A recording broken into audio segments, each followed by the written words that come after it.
Hello, everybody.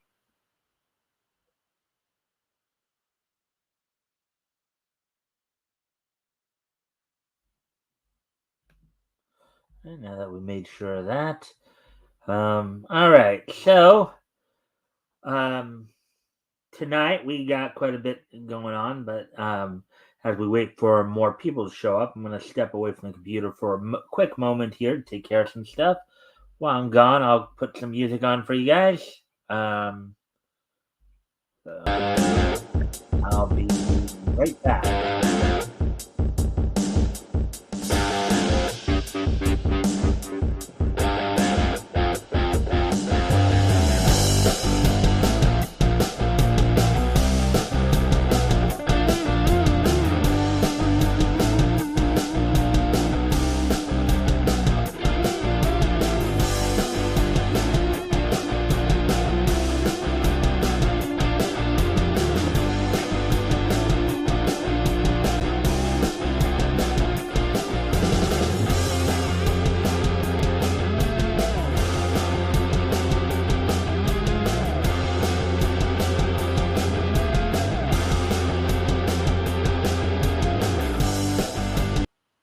All right, so we're back.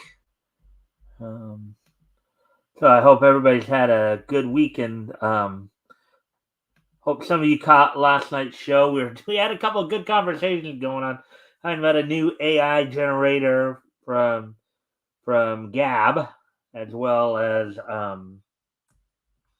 going over an article about Massachusetts Congresswoman Lori Trahan um, basically um, seeking legislation to further try to take control of the gaming industry. Giving basically shades back to the late '80s, early '90s when they were saying, "Oh, we must crack down on video games," for because video games make kids more violent, and even going back further to like the '40s and '50s, um, Dr. Frederick Worthen's work, with seduction of the innocent. So basically now it's like, oh, we got to protect the kids from extremism online, even though, as the article pointed out, as we were talking about last night, and several of my panelists were pointing out last night, they never really fully explained what they thought, what they called extremism. It's from the for the most part, it's like basically they're claiming abuse and harassment based more on trolling. So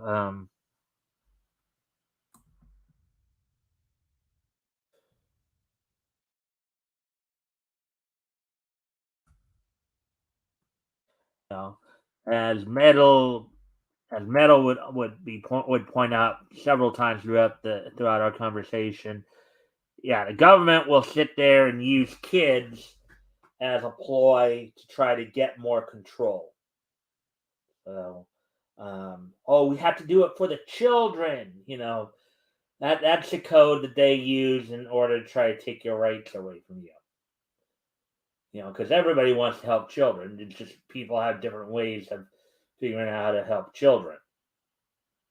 So, anyways, um, so let's see what time. So yeah, so I should probably talk about what's on tap for tonight. So what's on tap for tonight? We're gonna go over 4 articles from Bounding into Comics. Couple anime related, one animation related, and one basically video game related. So we have a trailer for season 3 of article about the upcoming trailer and release date announcement for Doctor Stone season 3. We also have some news in regards to the theatrical release dates for the live action Knights of the Zodiac, the beginning film, based on, of course, the anime of the same name. Now, Knights of the Zodiac is the English version of it. Most people in Japan would know it as Saint Seiya. live action Saint Seiya movie coming out. We also have some news in regards to the J.J. Abrams produced Batman Cape Crusader. Apparently, it's getting a season two, but from what I understand, much like Velma, it's probably one that didn't do that well, and people are scratching their heads why it is getting a season two. And of course, the fourth article we'll go over tonight. Got some more. We got some more examples of AI generated art from Gabby on some stuff. We'll go over that and Hollywood's response to that, of course. All that, and of course the wrestling wrap up and this day in each history. With all that being said and done, let's see if anybody's in here yet, making any comments. As always, guys, if you haven't already, feel free. If you haven't already, please like and share. See if we can get some more friendly people in here. Also, if anything grabs your attention here, feel free to comment and or ask questions. I will try to answer the questions to the best of my ability.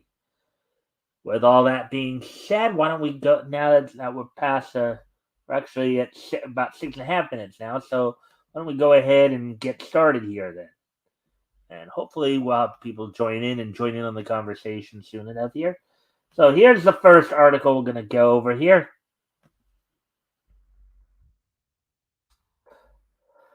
Dr. Stone Season 3 set sail with debut trailer and official release date announcement. Article by Nerdigans Inc. published this past Thursday the 16th. So let's go ahead and take a look at this. Dr. Stone fans, it's time to get excited once again. Set sail across the Pacific Ocean as TMS Entertainment has officially confirmed that the third season premiere date for their animated take on the popular scientific adventure series is just over the horizon. Details regarding the release plans for Dr. Stone's third season, officially subtitled Dr. Stone New World, were first revealed on March 11th, courtesy of a new trailer. So March 11th, that would have been, we could go this past Saturday, so 9 days ago. Based on the trailer, it looks like Dr. Stone New World will be covering the Treasure Island arc. Author Riichiro Inagaki, an artist. Okay, so maybe I did cover this already, but we'll go over it again anyways. Original manga. Therein, after finding that the Kingdom of Science's supply of revival fluid has been depleted, protagonist Sanku Ichigami, who is voiced in Japanese by Yusuke Kobayashi, who provided the voice of Tenza Yamada Asaimon in Hell's Paradise, Jigokuraku, sets out in search of a secret store of relevant materials supposedly hidden away on the eponymous Treasure Island. However, upon arriving to the island, the sorcerer and his team discover that its inhabitants have all fallen victim to the series' number one affliction, petrification, a la the title, Dr. Stone. Discovering the cause of this plight to be the local dictator Ibarra and his abuse of the aptly named petrification weapon against his own peoples, Senku and the crew of the Perseus proceed to offer their help in freeing Treasure Island from its plights. According to the trailer, Dr. Stone New World will, like an annoyingly growing number of productions, have its full episode count released in two separate cores. It's two, with its first part currently set to debut on April 6th. So they're splitting it up for whatever reason. Nobody knows why, of course. Oh, wait. Did I? Oops. I guess I forgot to share. Oopsie. Well, let's take care of that right now so you guys can see what I'm seeing here. Anyways, yeah, we all have brain farts once in a grand while.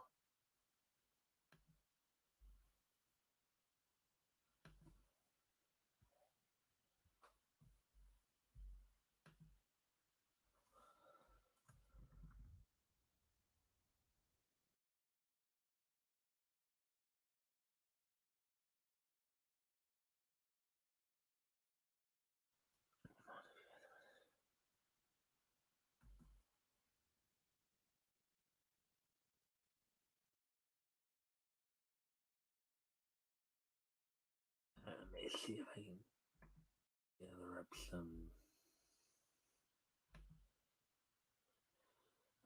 Give me a sec here. Let's see. Come on, if you want to come.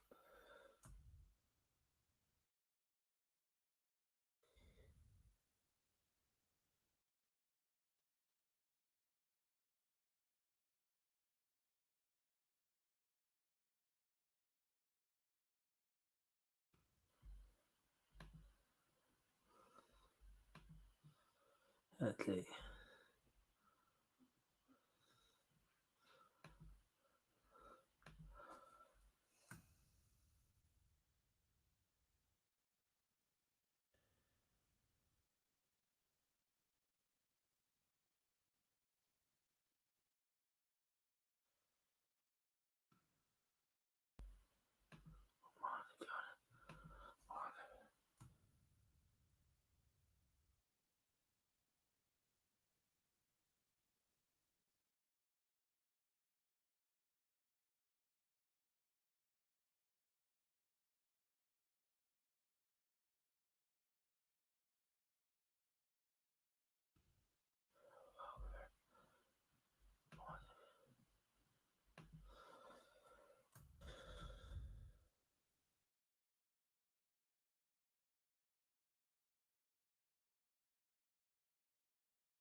Let's see. Anybody else?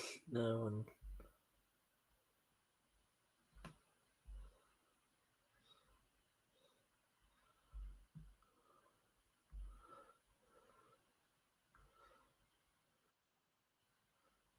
All right, well, maybe Maxwell.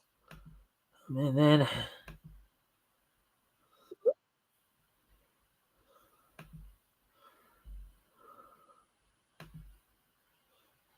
huh?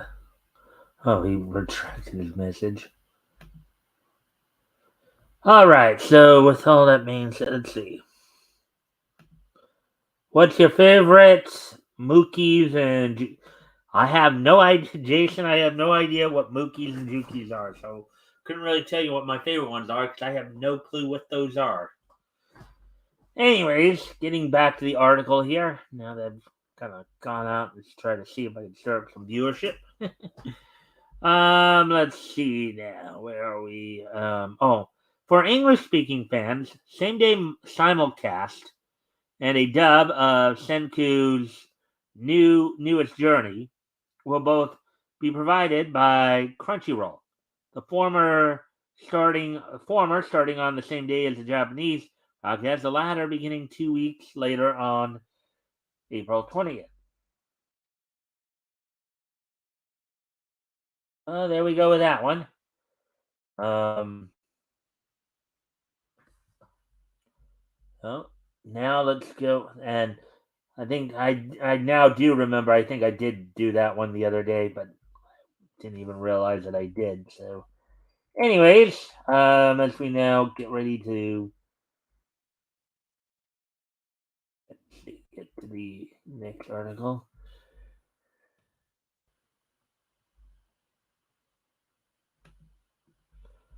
All right, so we did just that. All right, so here's another anime-related article. We'll go over here. Uh, and if you guys can, if you haven't already, if you guys can like and share the stream, see if we can get some more friendly people in here. That'd be appreciated. Also, if anything here grabs your attention, feel free to feel free to comment and or ask questions. I'll try to answer the questions to the best of my ability. With that being said, let's take a look at this next article here. Knights of the Zodiac, the beginning, live action film officially receives theatrical release dates. So this is a live action adaptation of the classic anime Saint Seiya, which here in the States is known as Knights of the Zodiac. Article by Nerdigans Inc. published this past Thursday. All right, so the cosmos will soon find themselves quaking underneath the power of the Saints, as Sony Pictures and Toei Animation's first entry into their live-action Knights of the Zodiac franchise has finally found itself worthy of a theatrical release date. An adaptation of Netflix and Crunchyroll's CGI take on Masami Kurumada's classic manga, Knights of the Zodiac, The Beginning, confirmed its theatrical run on March 7th, courtesy of a brand new trailer.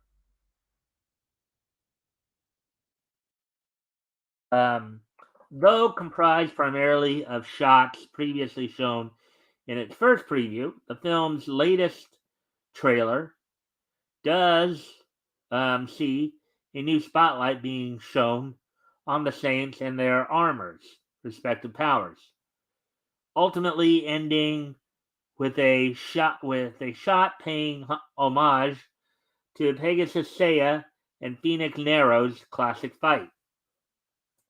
Intended as to serve as an origin story for the series, lead protagonist Seiya,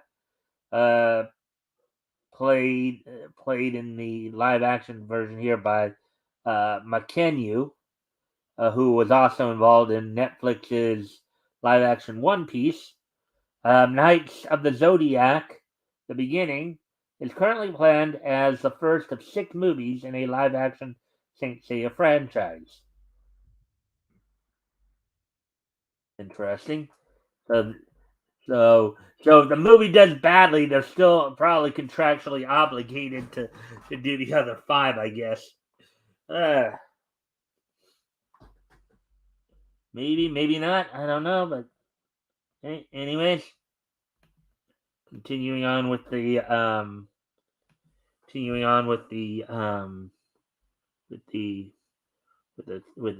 article here. While the film's trailers have left some fans questioning the film's handling of its source material, director Tomasz Baginski recently attempted to assuage fans' fears by revealing that Kurumada himself had been, quote, involved in several stages of the film. Well, we've heard that before with other films too, and it's not always, just simply because you're saying that the creator's involved doesn't necessarily mean that they were involved all that much. Just how much input did the creator actually have in making the film? We've heard of stories before. We've gone over stories before of other franchises where we've seen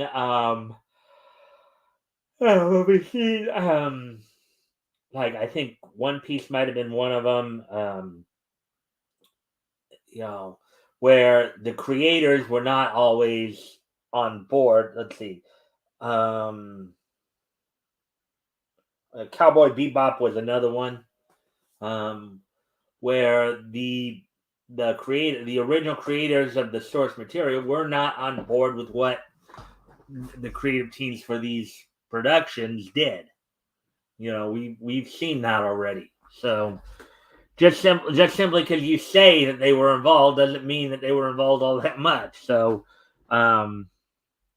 quote, so when we were reaching certain moments, like key moments, we were always asking, in brackets there, him, for his opinion, and we had some really, really good feedback from Mr. Kurumada. Baginski told the Brazil-based Japanese pop culture news site JBox um, on February 7th. In brackets here, he also gave input to the unbracketed armors, also about the story and also about how to approach it. Unquote.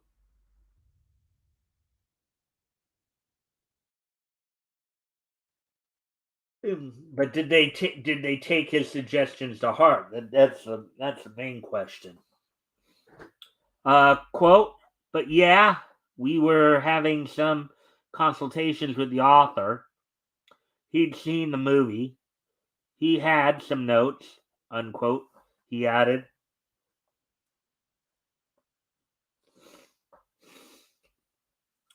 He added, quote, we also know what to do in the future if the movie is successful, and we know where to go with the armor design, unquote. As per the trailer's final, so it does sound like at least they not only engaged him more, but they may have actually been listening to what he had to say and then just dismiss what he was saying. So, as per the trailer's final credits and Sony themselves, Knights of the Zodiac The Beginning will kick off its global theatrical run in Brazil, Mexico, Latin America on April 27th.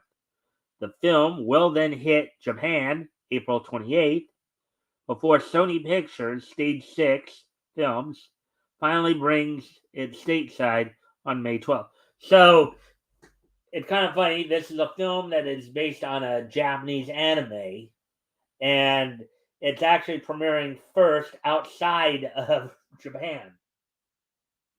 Very interesting, to say the least.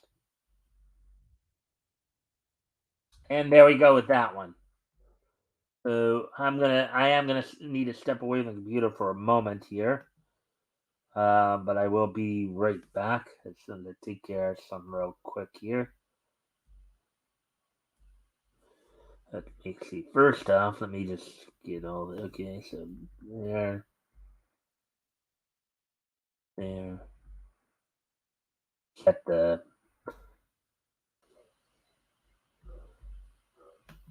the next article up. Hey RJ, let's see. Hit the like, share the good news. Well, thank you, my friend. Get to this in a moment. I need to just step away from the computer for thank you for the like and the share.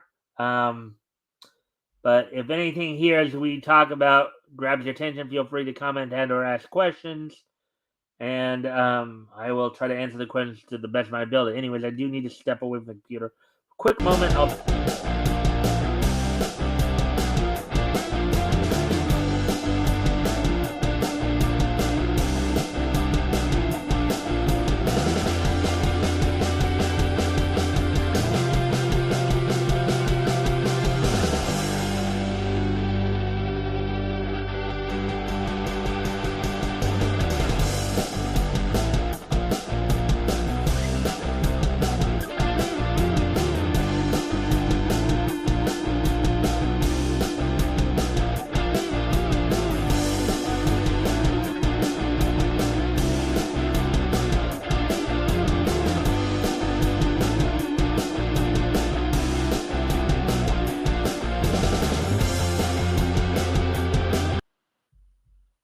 All right, I'm back.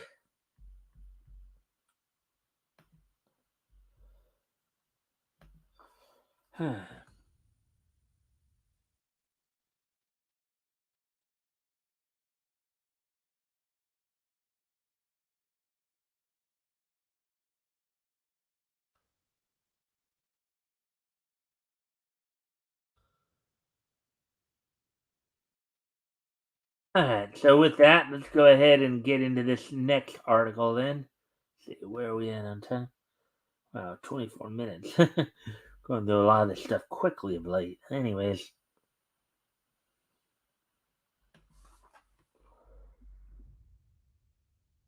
All right, J.J. Abrams produced Batman Caped Crusader, saved by Amazon, gets 2-season order.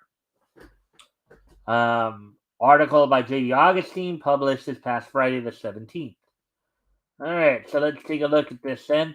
Batman Caped Crusader, the animated retelling of The Legend of the Dark Knight by J.J. Abrams and the Batman director Matt Reeves,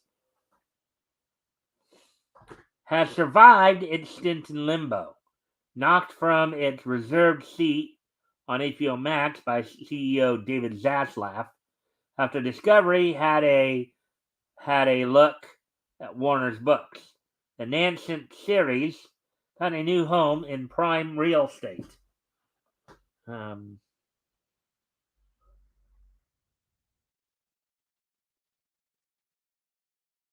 Hollywood Reporter confirmed that Caped Crusader was picked up by Amazon Prime for their streaming schedule. The company went further than that and ordered a second season before the series has even aired. Okay, so they're banking that it will be a success. Let's just hope for their sake that it is. Let's see. It was announced 2 years ago with a modicum of hype behind it as a showcase of the 2021 DC fandom. After that, news on its development went cold until it became clear back in August that Abrams and Reeves would be shopping around for a different streaming platform to take up residence at. The Hollywood Reporter reports that they were in talks with Hulu and Netflix as well, and for probably the first season only, which consists of 10 planned episodes.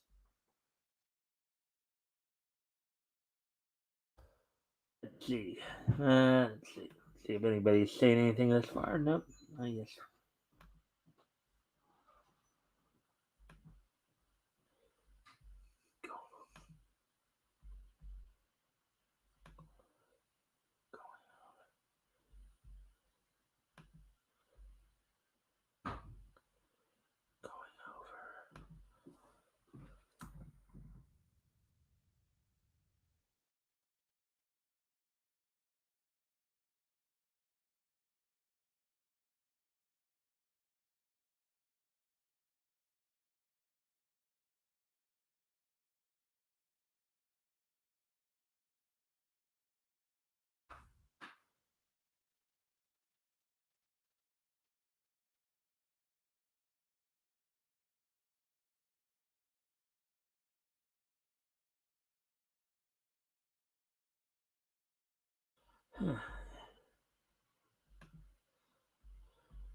All right. Anyways, getting back to the article here.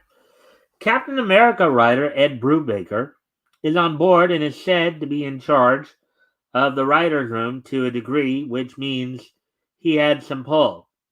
Bruce Timm is also back as an executive producer to use the opportunity to make a prequel of sorts to Batman the Animated Series. Sadly, he sent up some red flags too, making a point at Fandom to declare Caped Crusader will be more modern and inclusive for a show set in the 1940s. Okay. Yeah, that's definitely a red flag. We all kind of know what it means when they said modern and inclusive, even though, again, the show is probably, as I said, probably set in the 1940s. So, or holding on to the Gothic Deco architecture of the period. Tim left the impression the new series will be nothing like the old cartoon and sprinkle in its fair share of the wokeness already dabbled in by Marvel, DC, and Hollywood. And of course, if you do that, you're going to just turn off a lot of those same fans you're trying to attract. You're going to just turn. They're just going to go, nah, I don't really feel I want to partake in this. Not having a firm release date or anything in the way of a voice cast or a dominant plot. Now, the thing is, if they are planning on trying to make this a prequel to the Batman the Animated Series from the '90s, I wonder how they're going to deal with the fact that they won't have, of course, Kevin Conroy in it for Bruce Wayne, because they won't be able. Obviously, he passed away this past year, and I don't know if they are somehow thinking of making this a prequel and having a lot of the characters. Let's see. Of course, if they are going to try to bring back any of the voice cast from Batman the Animated Series, let's see. Kevin Conroy passed away since the ending of that series. Efren Zimbalist Jr. passed away, who of course was the guy who voiced Alfred. Now it could be that they could decide to bring in Clive Revel. I think he might still be alive. Clive Revel, I don't know if it started out with Clive Revel being the voice of Alfred before they brought in Efren Zimbalist Jr. But obviously Efren Zimbalist Jr. and Kevin Conroy have since passed away. As for some of the other members of the cast, I think most of them are still alive. But we've already heard that I don't know if Mark Hamill will actually ever go back to play the Joker, as he just feels he couldn't do it without Kevin Conroy. That's at least what I remember him saying. I don't know if he actually would or not, but I guess we'll just have to wait and see. With that, let's finish off the thing here. Let's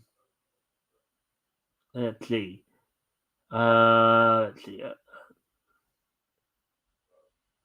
Should the series be more serial than episodic? Tim's commentary is not an encouraging start. Matt Reeves being attached could allay fears based on the Batman success, but we leave that up to you to decide. Tell us your attitude toward Batman Cape Crusader below. Well, again, if as they're trying to put it, they're putting, hey Woody, I'm not exactly sure what those are, but oh, I guess those are bats. I guess. Did you put a bunch of bats up there, my friend?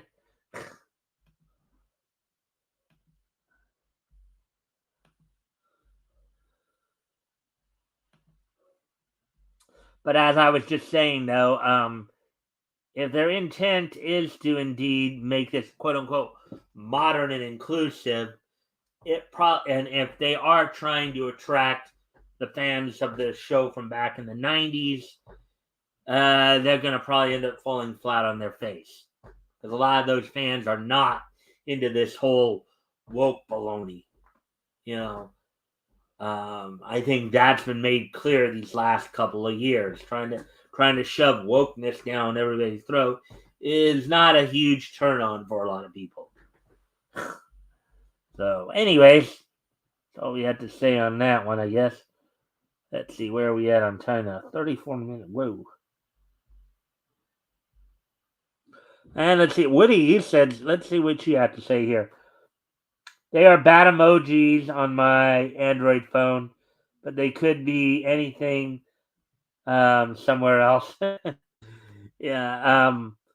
Well, when I pulled it up on StreamYard, I couldn't tell. It wasn't until I went over to the YouTube screen that I was able to figure out what they were.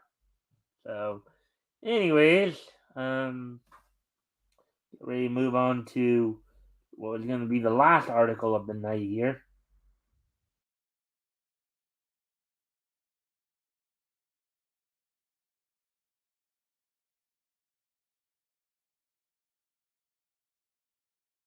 And this, of course, is a bit of a follow up to an article we did last week, and then of course I did it with my panel last night. So I don't know if you guys had heard, because we did cover the initial article last week as well as went over it quite a bit last night with our panel. Um, the social media site Gab came out with an AI art generator in which they chose to de-woke up. You know how we've been talking about the last couple of years here, how Hollywood is just completely wokeified. Um, some of these legacy characters, some of these characters we grow up with. Of course, two more recent examples were with Velma and April O'Neil. In fact, the April O'Neil one is the current one that a lot of people are talking about. Um, the race swapping, and all that nice stuff, as it were, joking about it being nice stuff. But anyways, um, let's woke bologna, a meatless processed sausage. Well, I was meaning bologna, like like yeah, right. Okay, sometimes people will say bologna, like when, yeah, like I believe that. If you really believe that, I got some swampland in Florida I'd like to sell you. That's the type of bologna we're talking about, Woody. Yeah, but you're probably right. A woke piece of bologna would probably be meatless. It'd probably be some kind of veggie bologna or something like that. Anyways, as we know, of course, let's get to this article. Of course, Hollywood still calling fans "quote unquote" racist, so it's time to reimagine The Little Mermaid and more characters with AI generated art.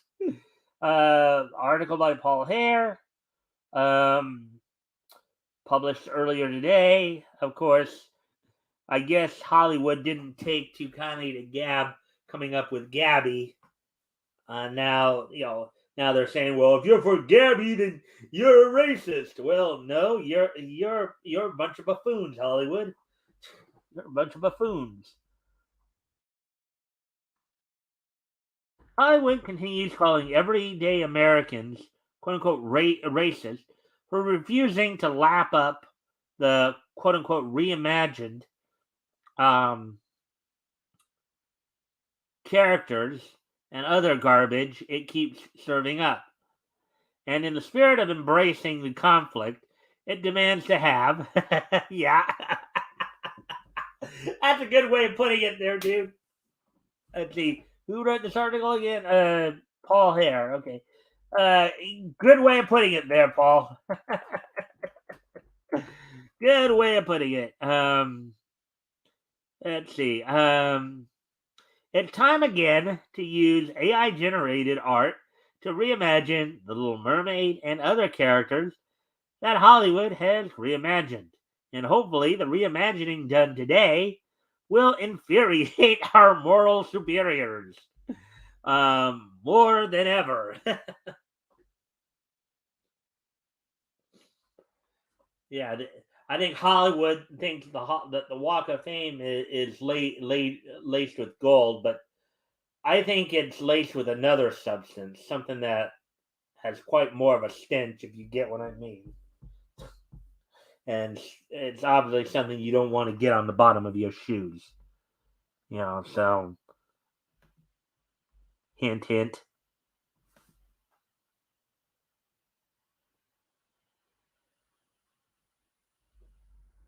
Anyways, The Little Mermaid. Now, as we all know, The Little Mermaid here, the current version of The Little Mermaid was race swapped, Halle Berry taking the role. So on the left there, that's a picture of Halle Berry as Ariel. The Little Mermaid for this year. Um, and on the right there, an AI art generated image of Ariel. Um, Now, granted, a little too close up. Not headshots. You know,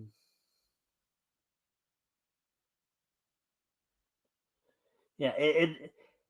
The other thing about Halle Berry playing Ariel, playing like the race swapped Ariel too, is like Ariel is supposed to be perceived as kind of a younger, you know, somebody would be compared to be like in their maybe their 20s, if comparing them to humans.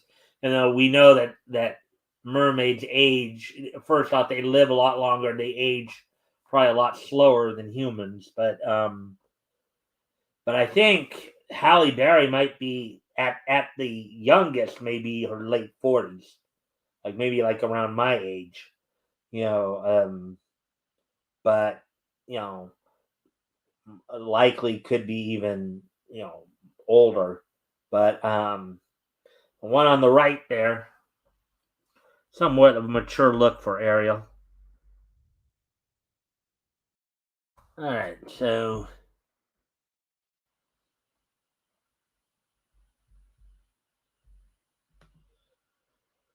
pretty hard to draw a non-racist frog these days. I'm not seeing it. You're not seeing what you're not seeing. You're not. What are you not seeing, Woody? Yeah, should I go back up here?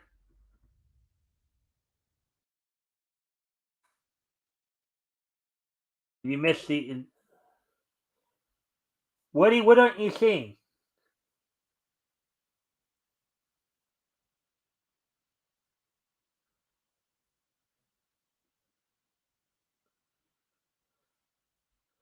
All right, I guess he must have stepped away or something like that. Because I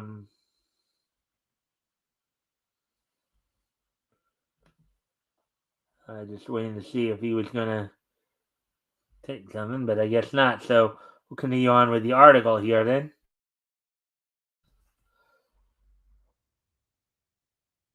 Okay, Disney's forthcoming live action The Little Mermaid is one of the sources of Hollywood's latest attack on Americans, or rather, America's dislike of the latest reimagined Disney product. Is the reason why Hollywood is currently attacking Americans.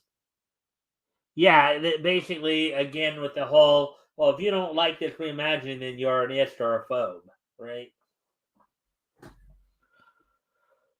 And since this is the case, the first reimagination of a reimagined character is Ariel. On the left is what Hollywood wants everyone to accept as Ariel, and on the right is the Gabby AI art generated version of her. So let me go back up here. The left right there is, of course, Halle Berry portraying Ariel. The right is the AI generated art. It looks nice. It looks bright. Um,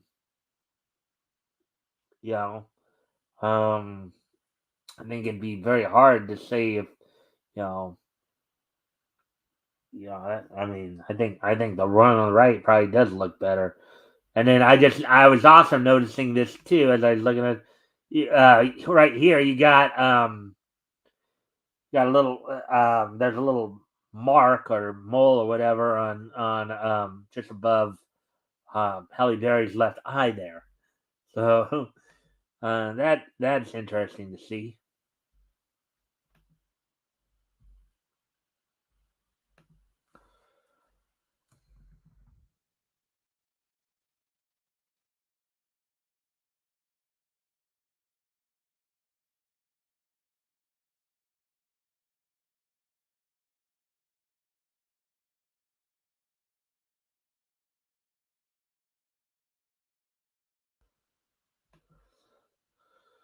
All right. So, anyways, so let's continue with the article then here.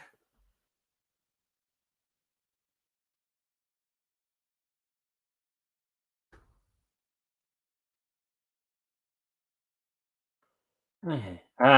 She looks like a full-grown woman in the AI art, which is older than she should appear, according to the original Hans Christian Andersen tale.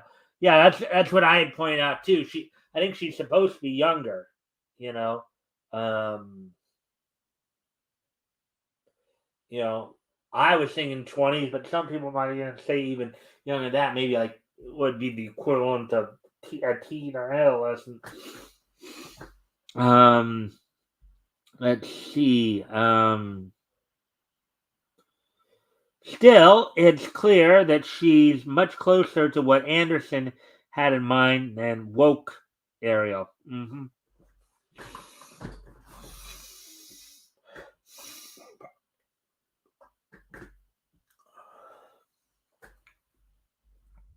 Blue Fairy. Now, I have no idea what Blue Fairy.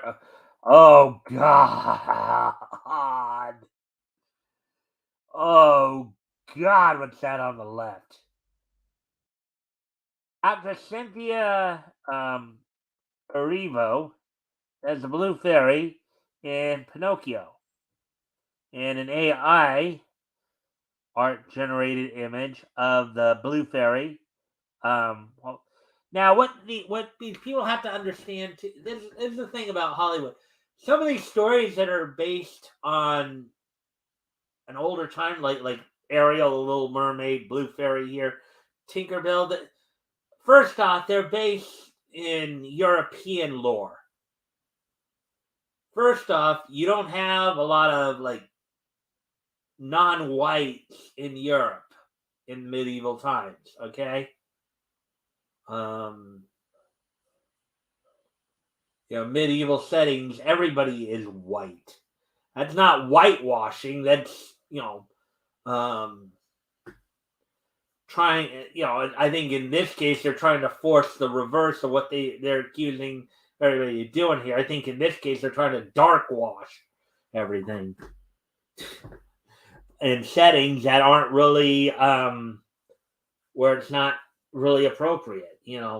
You could argue that maybe in modern times, yeah, maybe in modern America, we do have more, what we would call the minorities out there. We have more blacks, more Hispanics, more, Asians that have you. But in medieval Europe, that wasn't the case.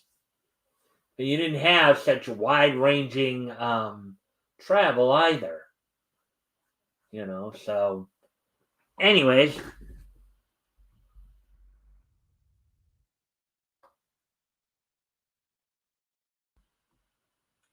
let's see here. The far left Disney recently remade Pinocchio with the far left Tom Hanks as Geppetto and a CGI character as the star of the film. The movie didn't do well. Yeah, it didn't do so well. Even I didn't even know they did it.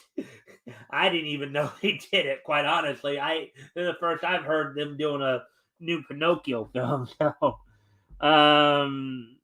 audiences weren't keen on changes to the plot, and the story overall felt flat. And as for the filmmaker's depiction of the Blue Fairy, yikes! I kind of had that same. I had that very same reaction. Enter Gabby's version of her. It's noticeably different than the Blue Fairy in the classic Disney animated Pinocchio from 1940. But the blue hair actually brings her closer to the original. Is that really blue hair though? Uh, it looks kind of a cross of blue and purple, quite honestly. Blue and pink, maybe. Yeah, you can see some parts of it are blue, but I think it looks kind of more of a cross of blue and pink or purple combination there.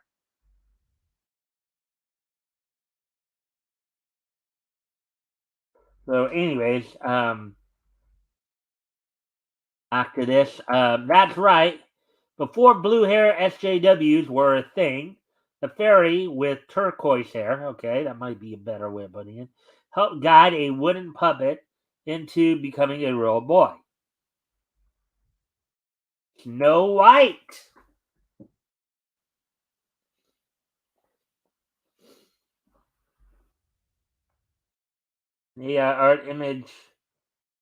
AI art generated images of Snow White 2023 from Gab.com AI. So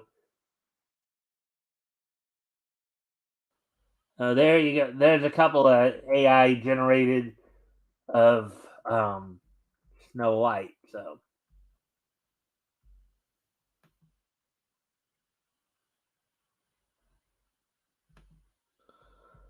all right. So Disney is scheduled to release yet another race swapped remake of an animated classic with Snow White in 2024. This one will star far left actress Rachel Ziegler, um, who's expressed her thoughts on a variety of issues. There aren't any official photos of Ziegler as Snow White yet, but yeah, you're still what, like what, 9 months away from 9, 10 months away from 2024. Um, but she has mentioned that she'll bring a quote unquote modern edge to the character, which you really shouldn't be trying to do a modern edge because the settings of these times were not, man, these people are dimwits. So, is there any chance that Ziegler's Snow White will be better than the high quality version of Gab's AI can generate?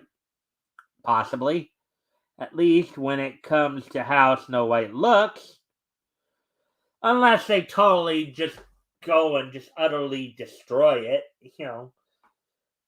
by making Snow White just look like total trash, unless they just go out of their way to do so. Um, but they'll probably do a number on her personality. I'm sure about that. So be sure about that.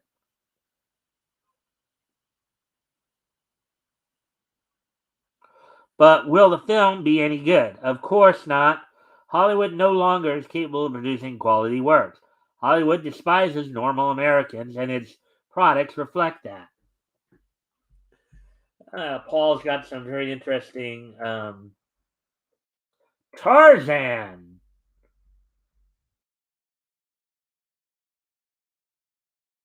Let's see. Actor Alexander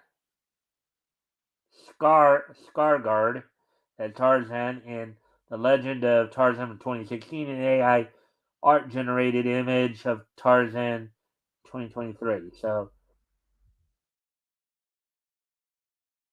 now this is long after Johnny Weinmuller's portrayal of the character way back when in the golden age of film and all that. um, Tarzan's last live action theatrical outing was in 2016.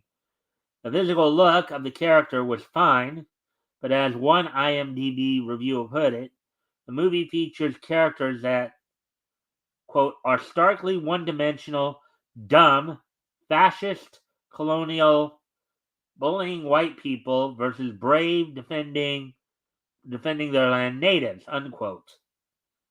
Um, okay. Looks like even going back to 2016. Well, we already knew this though, with them like doing all the race baiting and all that, race baiting, victimhood.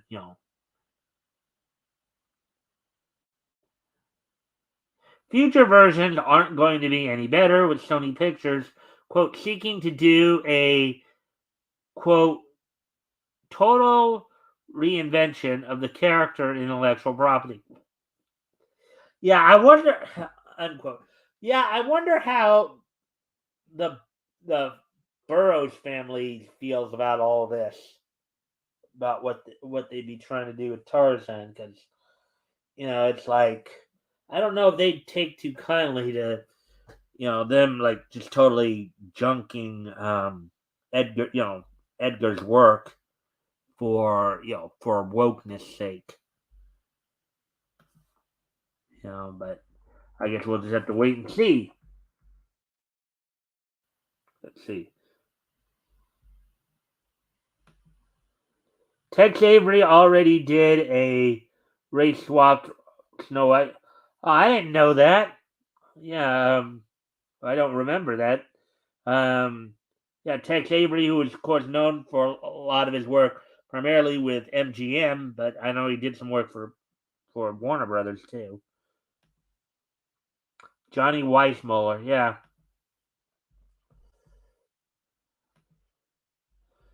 yeah. The guy I know, he was probably one of the more famous film versions of Tarzan. Um, let's see, what will that quote unquote total reinvention look like? Will Tarzan be transgender? Will he be a woman? In parentheses here, an actual woman?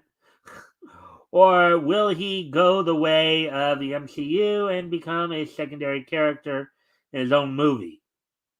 With a pants wearing Jane taking charge and leading an army of diverse people against white villains. Uh, would audiences rather see that Tarzan or a film based on the Gabby generated version of him? So the Gabby version of him is on the right there, I believe.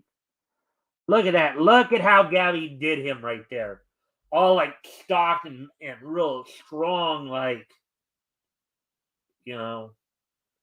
I mean, the one on the left there from 2016, that's okay, but maybe a little on the thin side. You know, Tarzan spending his time in the jungle would have made for him to be, to naturally build up his strength, having to swing and basically having his hands, right, hands all calloused up from grabbing onto tree branches and all that.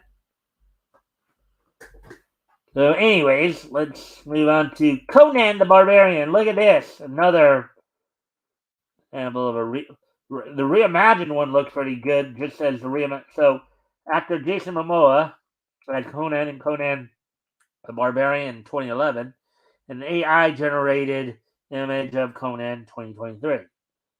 Yeah, the again looking a lot more muscular the way he probably should be, than in the movie versions. Let's see. It's pretty much on the censored list. It starts with the words cool black or coal black. The right hand photo is after radioactive mutation. That's funny, Witty. Anyways, um, getting back to the article here. Conan the Barbarian last had a live action film in 2011. Jason Momoa starred in it, and while he arguably fit the role quite well, the movie itself bombed. There were some preliminary plans for a Conan streaming series on Prime Video, but that never came to fruition, with rumors swirling that the quote unquote toxic masculinity of the character played a part in why it fell through. Yeah, that same quote unquote toxic masculinity selling point for a lot of normal Americans who remember the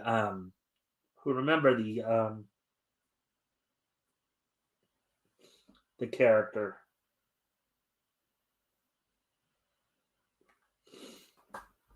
So, anyways, Netflix is supposedly developing a Conan series now, but it's been a bit since any substantial info about that has hit the news. It is it still moving forward? Who knows? Let's see. Netflix. Yeah, you'd have to kind of wonder. Who knows? And if it is, will Conan's toxic masculinity survive intact? If they want to make money with the film, it better stay intact. if they want to continue using money as toilet paper, then they just keep doing what they're doing.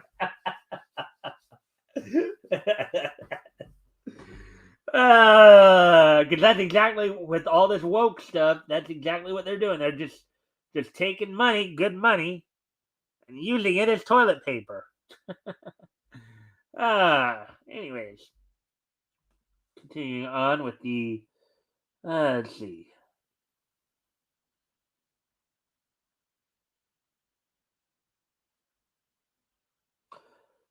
Which would audiences rather see? Something like the AI generated version of Conan, or a barbarian who is more in touch with his emotions? Oh boy.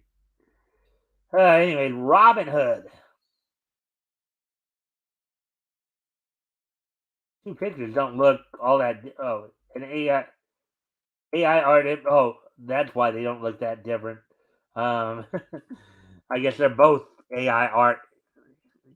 Let's see. Let's see what they have to say on this one here. The entertainment industry has been wokeifying the legend of Robin Hood for decades. In fact, some people think of the quote unquote good old days of the 1990s, really, in parentheses there, they might long for Kevin Costner's Robin Hood, Prince of Thieves.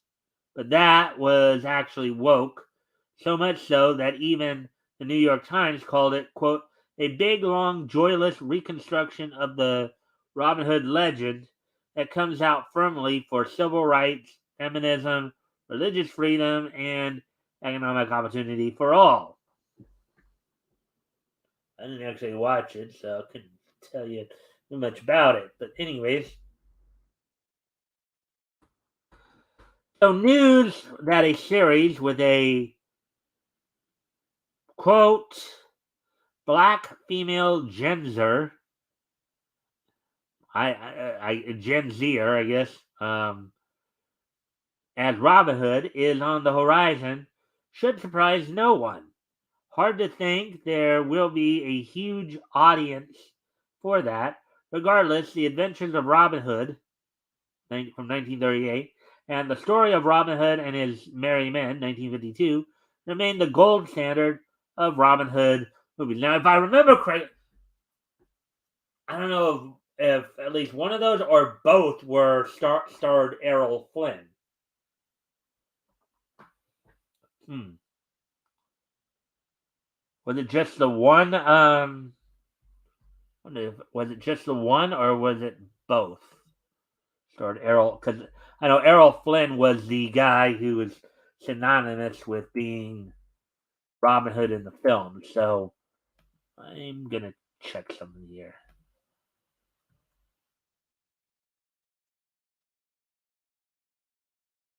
Well, it does say here he was Robin Hood and he passed away at the age of 50. It looks like 49, 50, I guess. Yeah, he was 50 when he passed away, apparently. Yeah, he was in the Adventures of Robin Hood in 1938.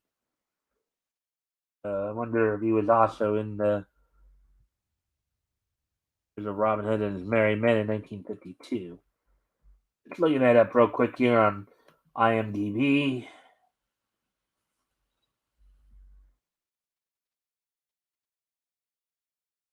I guess not. So we do know. Okay, so let me check one more thing.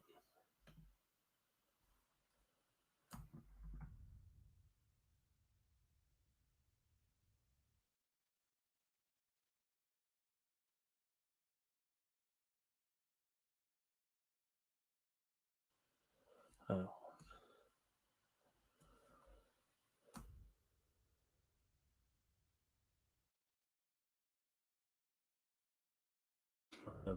yeah, maybe.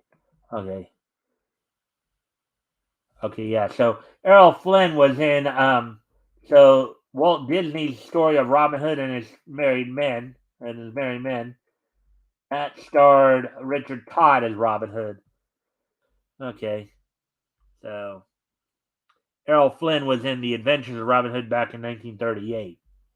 So, let's see. Woody, you're really lively tonight on the conversation. Thank you for being lively. Maybe they can de-age Arnold 60 years. Arnold.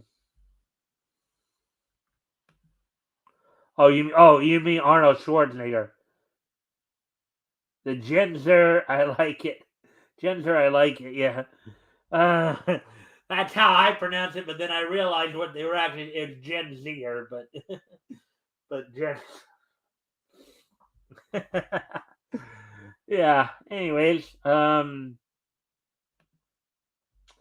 right. So let's see. Remain the gold. But if the legend has to be remade, Robin Hood should bear somewhat of a resemblance to the AI generated art. So this right here, one of these. Tinkerbell and Lara Croft revisited. Now, of course, as part of their initial set of AI stuff, they were, you know, among the, last week we saw some AI renditions of these characters that they did of Tinkerbell, and I guess they decided to go back and do them again, do some more characters. If you guys were here last night, there was a lot of criticism from particularly from Rick about the 50s version of Lara Croft and how that just wasn't working. But here's Tinkerbell. Let's see, actress Yara Shahidi as Tinkerbell in Peter Pan and Wendy, the upcoming movie, an AI generated image of Tinkerbell from 2023. So, wow, that Tinkerbell, the one on the right there looks more princessy like.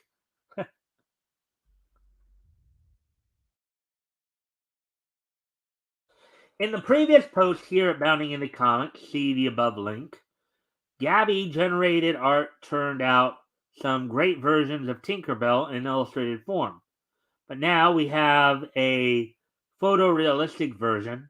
The feathers need to go, and there are other issues with the costume, but it's still closer to how the fairy should look and what Disney is offering in its forthcoming live action Peter Pan and Wendy. And Gabby previously struggled with accurate depictions of Lara Croft, but with some careful changes to the input prompt, it finally made the leap across the uncanny valley and landed solidly on the side of reality. Sure, the AI version might be a tad too young and have one too many ponytails, but it's better than the current official version of the character. Mm, they might have an interesting point there. That girl, the one on the right there looks like a Lara Croft who might be somewhere between 13 and 15. I would gather. Let's see.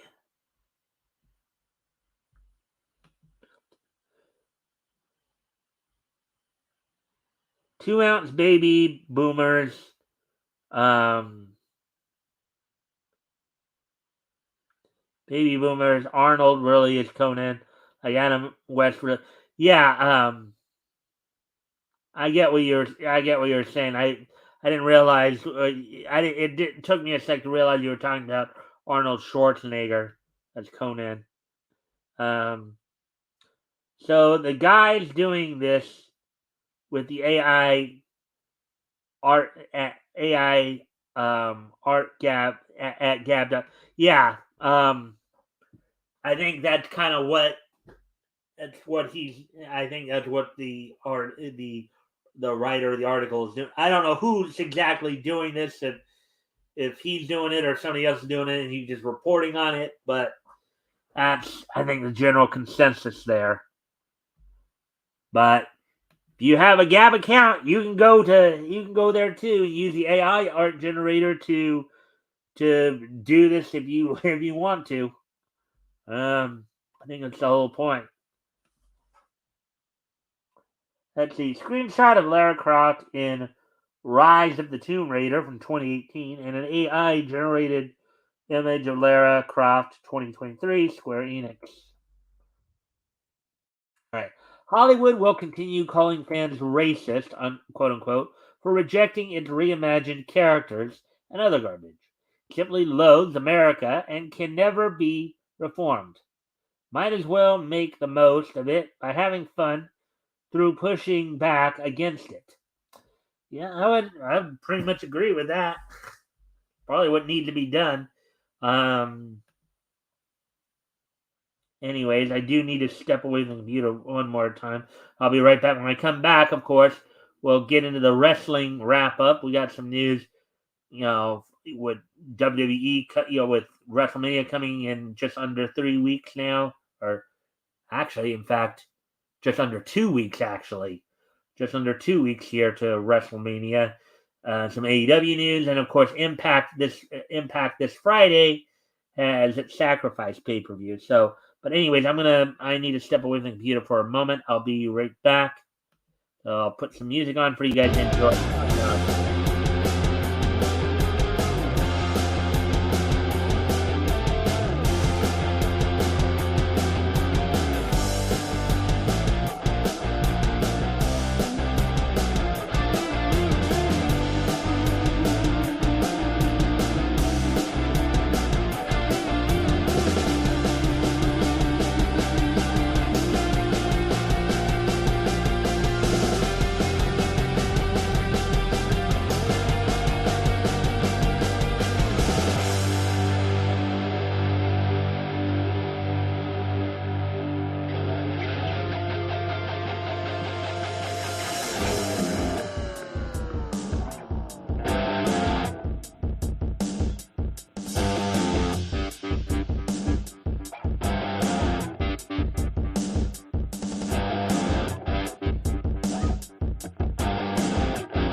All right, I'm back. Anyways, that was a pretty interesting article again.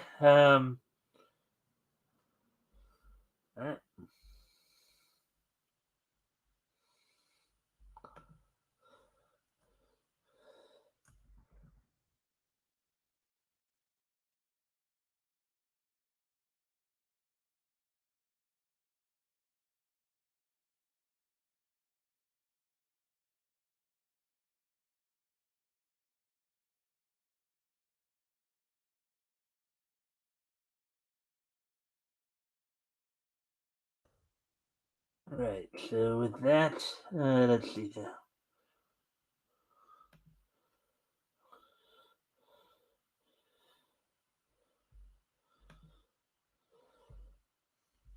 Let me just go ahead and.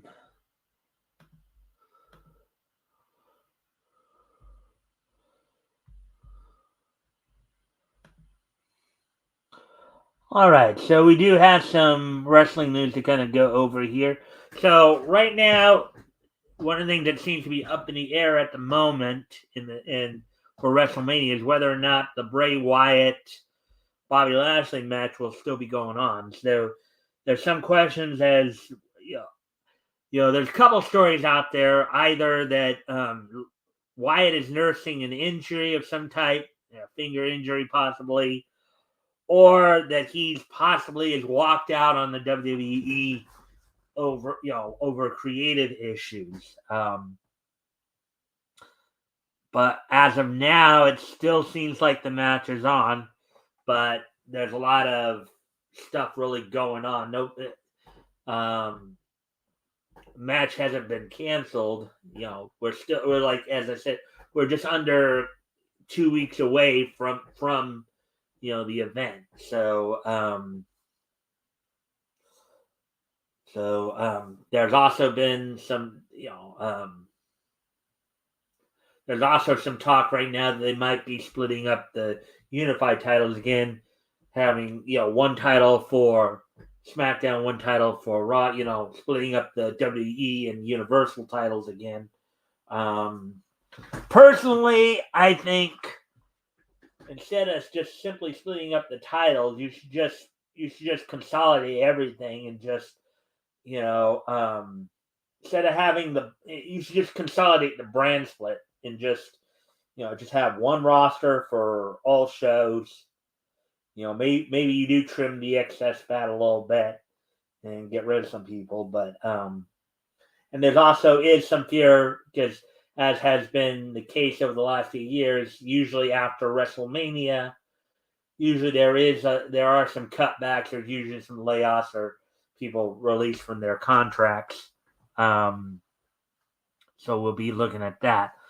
And also, on the AEW side of things, FTR has apparently made its decision, even though they haven't announced it as of yet.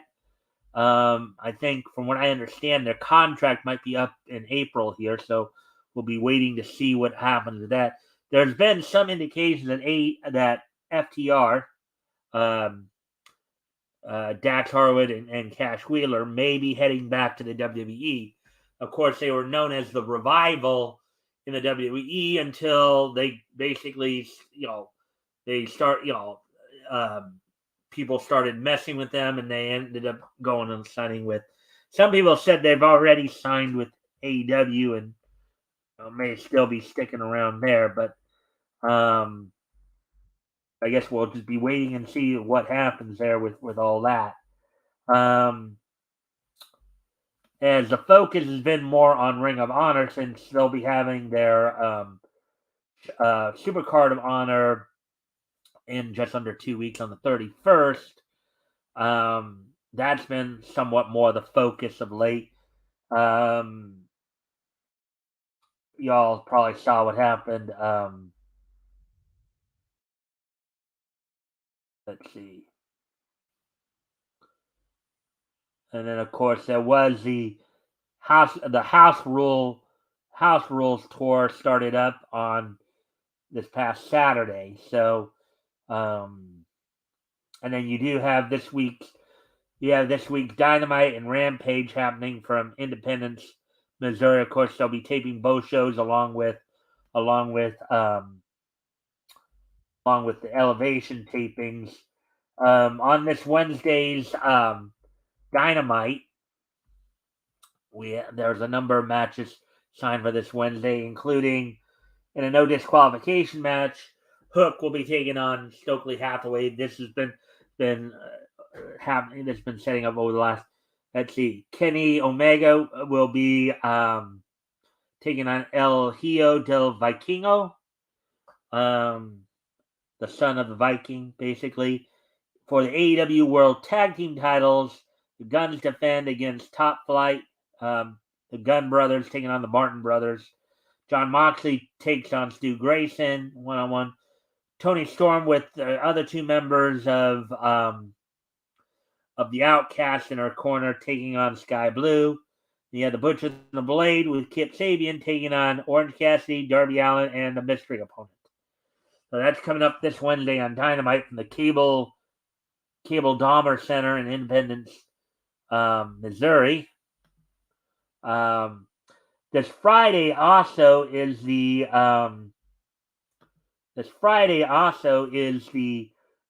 next Impact Wrestling pay-per-view, Sacrifice.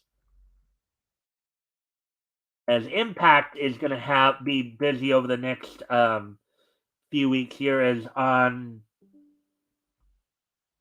as this Friday is Sacrifice. Then 6 days after, on the 30th, they'll be having the Multiverse of Honor multiversal show. Let's see. So this Friday is Sacrifice from Windsor, Ontario, Canada. Then they'll actually be having a live Impact Wrestling event in Los Angeles, setting up for the Multiverse United Only the Strong Survive co-promotional show with New Japan, and then on the 17th will be the Rebellion pay-per-view in Toronto, Canada. So this Friday's Sacrifice will feature the following matches coming from Windsor, Ontario, Canada, the St. Clair College. The main event is slated to be Mickie James defending the Knockouts World title against Jordynne Grace. Grace getting her contractual rematch. In a 6-man tag match, the team of Time Machine of Kushida and the Motor City Machine Guns of Chris Sabin and Alex Shelley take on Impact World Champion Josh Alexander, Frankie Kazarian, and Rick Swann. The Bullet Club, who recently defeated the Motor City Machine Guns for the Impact World Tag Team titles, the duo of Ace Austin and Chris Bay will be defending the Impact World titles this Friday against TMDK, Bad Dude Tito, and Shane Haste. Bully Ray and Tommy Dreamer will be in a Busted Open match. Now, my guess, they haven't explained what the Busted Open match is, but my guess is it's probably just a fancier term they're using for a first blood match. That's my guess. Because usually in wrestling, when you're talking about being busted open, you're taking so much damage that you actually open up and start bleeding. So it's probably most likely like a first blood match is what I'm guessing. I could be wrong, but I'm just speculating based on what I know of wrestling history and match styles. Trey Miguel will be defending the X Division title against Luchador Lince Dorado. In a rematch from No Surrender, Diona in a couple of rematches, in fact, Diona Purrazzo will be taking on Giselle Shaw. Then Jonathan Gresham will be taking on Mike Bailey once again in a singles match, a rematch from the pre-show of No Surrender. Joe Hendry defends the digital media title against Brian Myers, and then PCO will be wrestling Kenny King at this Friday's Sacrifice. Now, going back, PCO, that's what they're calling him in Impact. I was just thinking about this the other day in regards to him. PCO is Pierre Carl Roulette. Many of you might remember him as Quebecer Pierre like 30 years ago in the WWE. Now, think about this. This guy, I think, is like in his mid-50s. 30 years ago, he was one half of the WWE, at the time, WWF World Tag Team Champions with Jacques Rougeau, with, at the time known as Johnny Polo, who everybody knows probably more as Raven, Scott, a.k.a. real name Scott Levy. But PCO, in his mid 50s is still looking pretty good as a wrestler. You know, he may have lost his step, but he can still put on a good match and still be a legit threat to any main eventer. So, anyways, with all that being said, now hour 25, so coming pretty close here. So today, I guess it would be now a good time to start wrapping things up a bit here, and we will go go ahead here and start. So today being Monday, March 20th, 2023, let's go ahead and take a look back at this day in Nietzsche history. History! So, anyways, first off, we're going to head back 80 years ago. As 80 years ago today, the MGM cartoon, Dumbhounded, the MGM animated short, Dumbhounded, premiered in theaters on this date 80 years ago today from MGM. It was actually the first cartoon to feature, it marked the first cartoon to feature Droopy. It was directed by Tex Avery. We were talking about Tex Avery earlier, of course. Woody mentioned him earlier. But on this date, 80 years ago today, Dumbhound, the MGM animated short Dumbhounded, premiered in theaters, which featured the first appearance of Droopy. I'm happy, of course, voiced by the late great Bill Thompson. So with that, getting ready to move on to the next piece of Nietzsche history. As we head back just 15 years ago today, as we head to 2008, as on this date in 2008, the anime film Hakaba Kitaro, which translates as Kitaro of the Graveyard, part of the Gigigi no Kitaro franchise. The Kitaro of the Graveyard series actually completed its run on this date back in 2008. So on this date in 2008, the Toei Animation produced Hakaba Kitaro of the Graveyard, part of the Gigigi no Kitaro franchise, would finish its run on Fuji TV on this date back in 2008, 15 years ago. So, anyways, moving on to the next piece of Nietzsche history here. On this date, 10 years ago today, back in 2013, this date in 2013, the fifth and final issue of Comeback from Image Comics went on sale on this date back in 2013, 10 years ago today. Sold for $3.50, 32 pages. Let's see, 32 pages. So 10 years ago today, the fifth and final issue of Comeback from Image Comics went on sale. Oops. Don't know why I did that. Anyways.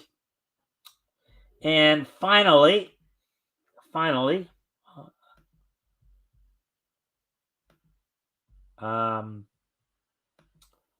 on this date 5 years ago today, UK national promotion 5-Star Wrestling was disbanded, canceling a national TV contract.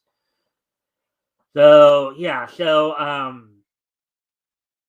a national wrestling promotion from UK disbanded. Therefore, now there's not something new for as back in the 80s, of course, back from the 50s to the 80s, there was what you'd call a national promotion